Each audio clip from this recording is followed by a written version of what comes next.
Hi hello నమస్తే welcome to మన 9 TV న్యూస్కు స్వాగతం. నేను మీ శంకర్ గౌడ్. ఏఐసిసి కార్యదర్శి సంపత్ కుమార్ ఏకకాలంలో 2 లక్షల రుణమాఫీ రాష్ట్రంలో రైతులకు పెద్ద పండుగగా మారిందని ఏఐసిసి కార్యదర్శి సంపత్ కుమార్ అన్నారు. సోమవారం రంగారెడ్డి జిల్లా యాచార మండల కేంద్రంలో కిసాన్ సెల్ ఆధ్వర్యంలో సీఎంకు కృతజ్ఞత అభినందన సభ నిర్వహించారు.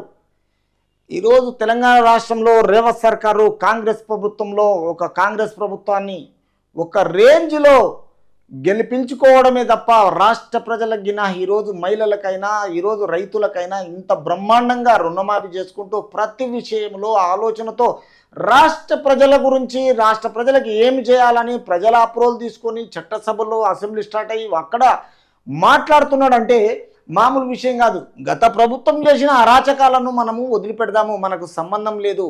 అది ఒక ప్రతిపక్షత ఉన్న పార్టీ అదిగిన స్వీకరిస్తలేదు కాబట్టి వాళ్ళతో మనం పోటీ పడకుండా మనము ముందుకు పోవాలి.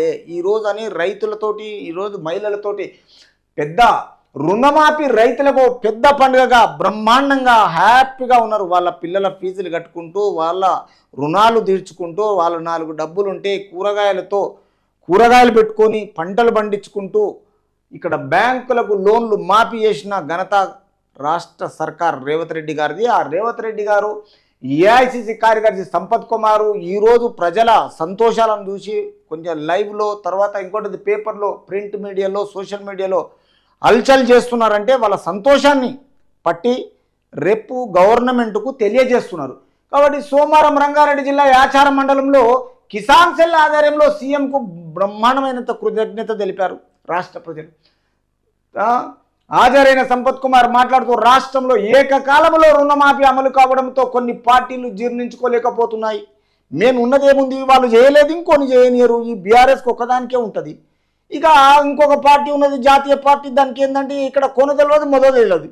మంచి నాయకులేమో ఒక విధి విధానం కలిగిన వాళ్ళు ఉన్నారు, కానీ అక్కడ విధి విధానం లేకుండా అరాచక మాటలు కొన్ని చేస్తుంది ఇది బీజేపీ. ఇక ఇప్పుడున్న ఈ బీఆర్ఎస్ ఏంటంటే అది అటు కాదు ఇటు కాదు, ఇక్కడ టీఆర్ఎస్ కాదు బీఆర్ఎస్ కాదు, ప్రాంతీయ పార్టీ కాదు జాతీయ పార్టీ కాదు, అదర్ బీచ్ చెదరగట్టు. ఇప్పుడు ఏముంటుంది, మంచిగా చేసే పార్టీని అభినందించకుండా చెండాల మాటలతోటి ఈరోజు అన్నీ లేని అభాండాలు మోపుతున్నది. వాళ్ళకు చేత కాలేదు, రాష్ట్ర ప్రజలు మొత్తం కిందికి ఎక్కడో దొక్కేసారు. ఈరోజు మంచిగా చేసే వాళ్ళకు ఇట్లాంటి వాళ్ళకు పరామర్శించడం లేక ఇట్లాంటి ఘోరంగా నిబంధనలకు తట్టుకోలేకుండా అభాండాలు వేయడము. తర్వాత ఏకకాలంలో రుణమాఫీ అమలు కావడంతో ఇప్పటి వరకు ఏ పార్టీ నాయకుడు భారతీయ జనతా పార్టీ అయినా ఈరోజు బీఆర్ఎస్ అయిపోయినా ఏ పార్టీకినా చేయండి, ఎంతో కాలంగా ఎంతోమంది నాయకులు చేయలేంది ఈరోజు కాంగ్రెస్ ప్రభుత్వంలో పార్టీని గెలిపించుకున్న తెలంగాణ రాష్ట్ర ప్రజలకు ఏకకాలంలో 1 టైంలో 2 లక్షల రుణమాఫీ చేసిన ఘనత రేవంత్ సర్కార్ది. ఆ రేవంత్ సర్కార్ ఈరోజు ప్రజలు సంతోషంగా ఉండడానికి కారణం, మహిళలు సంతోషంగా ఉండడానికి కారణం వాళ్ళకు అనుకూలంగా పనిచేస్తున్నాడు తప్ప గత ప్రభుత్వాలు వాళ్ళ మీద కాంగ్రెస్ ప్రభుత్వం మీద ఓర్వలేకుంటున్నారు, జీర్ణించుకోలేకపోతున్నారు, అభాండాలు వేస్తున్నారు, నిందలు వేస్తున్నారు. వీళ్ళకి అధికారం ఉన్నట్టుగా కాంగ్రెస్ పార్టీ అధికారం ఉన్న వీళ్ళకి అధికారం ఉన్నట్టుగా నానా రకాలుగా మాట్లాడుతున్నారు. ఎక్కడ చూడు, ఎందుకంటే వీళ్ళకి ఏం లేదు. ఉన్న 39లో ఒక అమ్మాయి చనిపోయినాక కాంగ్రెస్ పర్సనే గెలిచింది. ఇక్కడ ఉన్న 10 మంది వీళ్ళు వెళ్ళిపోయారు, ఎమ్మెల్సీ 6 మంది వెళ్ళిపోయారు. ఇంకా ఉన్నది ఏముంది, ఎవరు ఉంటారు ఇంకా మీ దగ్గర? 27-28 మంది ఉంటారు. ఆ 28 మందిలో ఏమవుతుందని మీతోటి మీరు ఆ విపక్షత స్వీకరించి ప్రజలకి ఏమైనా హెల్ప్ చేసేది ఉందా? ఏదైనా ఆలోచన పరంగా పోనీ అసెంబ్లీకి వచ్చేమన్నా ఉందా? ఏం లేదు. మరి వీసారిగిన పెద్ద నాయకుడు ఆయన కేసీఆర్ గారు వస్తారా రారా అదిగిన చూడాలి.